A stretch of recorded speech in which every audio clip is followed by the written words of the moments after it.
دوستو آج کی اس ویڈیو میں ہم ایک ایسے بہادر کرانتیکاری کے بارے میں بات کریں گے جنہوں نے ہمارے بھارت جیسے ایک خوبصورت دیش کو انگریز بھیڑیوں سے آزاد کرانے میں نہیں صرف کئی مشکلوں کا سامنا کیا بلکہ بہت سی قربانیاں بھی دی۔ یہ ہندوستان کے وہ پہلے مجاہد تھے جنہوں نے انگریزوں کے خلاف جہاد کا فتویٰ دیا، جسے سننے کے بعد صرف دلی میں ہی ایک یا دو نہیں بلکہ کل 90,000 لوگ جنگ آزادی لڑنے کے لیے تیار ہو گئے۔ یہ ایسے عظیم مجاہد تھے کہ جن کے کارناموں نے انگریزوں کی راتوں کی نیند اڑا دی اور وہ مجبور ہو گئے انہیں کالا پانی جیسی خوفناک سزا سنانے کے لیے۔ میں بات کر رہا ہوں علامہ فضل حق خیرآبادی کی۔ دوستو علامہ فضل حق خیرآبادی سن 1797 میں یوپی کے سیتاپور ڈسٹرکٹ کے خیرآباد گاؤں میں پیدا ہوئے۔ ان کے والد مولانا فضل امام اپنے وقت کے بہت بڑے عالم دین تھے۔ علامہ فضل حق خیرآبادی نے اپنی ابتدائی تعلیم اپنے والد سے ہی کی اور وہ اتنے ذہین تھے کہ صرف 4 مہینے میں ہی قرآن پاک کو حفظ کر لیا اور صرف 13 سال کی عمر میں عربی، فارسی اور دیگر علوم کا نصاب بھی مکمل کر لیا، یعنی وہ عالم دین بھی بن گئے۔ علامہ فضل حق خیرآبادی کی ایک اور پہچان بطور ماہر قانون بھی تھی۔ وہ 32 سالوں تک کئی ریاستوں کی عدالتوں میں اعلیٰ منصبوں پر کام کرتے رہے۔ وہ شاعری میں بھی کمال فن رکھتے تھے۔ مشہور شاعر مرزا غالب کی شاعری کی اصلاح کیا کرتے تھے۔ اپنے گہرے علم و فہم کے بنا پر لوگ انہیں علامہ کہنے لگے اور بعد میں ایک عظیم صوفی کے طور پر ان کی تعظیم کی گئی۔ دوستو یہ وہ دور تھا کہ جب آخری شہنشاہ ہندوستان بہادر شاہ ظفر کا والد اکبر شاہ ثانی دلی کے تخت و تاج کا مالک تھا، لیکن اس کی حکومت صرف نام کی تھی، کیونکہ اس وقت تک انگریز ہندوستان میں اپنے پنجے گاڑ چکے تھے اور روز بروز طاقتور ہوتے جا رہے تھے۔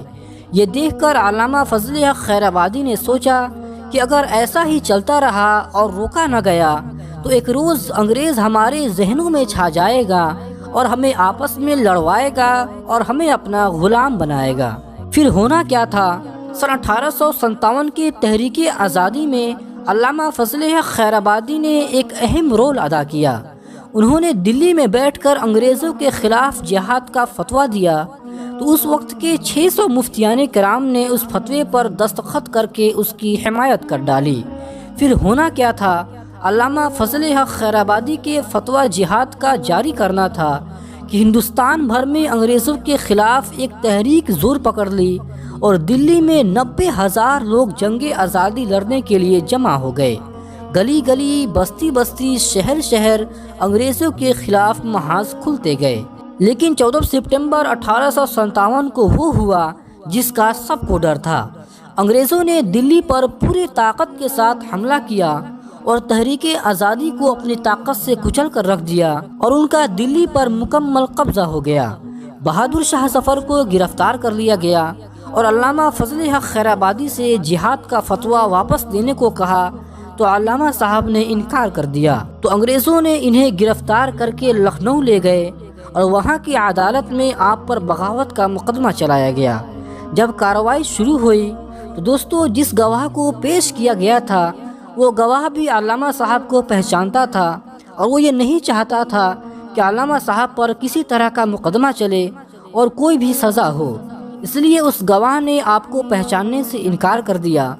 اس نے کہا کہ انگریز کے خلاف جنہوں نے جہاد کا فتویٰ دیا تھا یہ وہ عالم دین نہیں ہے۔ اور دوستو خوشی کی بات تو یہ تھی کہ جس جج کے سامنے آپ کو پیش کیا گیا وہ جج بھی آپ کو بچانا چاہتا تھا، کیونکہ اس نے بھی آپ کی کچھ کتابیں پڑھی ہوئی تھی اور وہ بھی چاہتا تھا کہ علامہ صاحب کسی طریقے سے اس مقدمے سے باہر نکل آئے اور سزا سے بچ جائے۔ اس لیے اس جج نے علامہ فضل حق خیرآبادی کے کان میں کہا کہ علامہ صاحب آپ صرف اتنا کہہ دے کہ یہ فتویٰ میں نے نہیں دیا، آپ سزا سے بچ جائیں گے۔ جج یہ کہہ کر اپنی کرسی پر بیٹھ گیا اور یہ سوچنے لگا کہ اب تو علامہ صاحب بچ جائیں گے۔ اور جب جج نے آپ سے پوچھا کہ آپ نے انگریز حکومت کے خلاف جہاد کا فتویٰ دیا ہے تو آپ نے گرجدار لہجے میں کہا کہ اس گواہ نے شاید مجھے بچانے کے لیے پہچاننے سے انکار کر دیا ہے، میں نے ہی انگریز حکومت کے خلاف جہاد کا فتویٰ دیا ہے اور اس کے عوض مجھے جو سزا ملے گی میں قبول کروں گا۔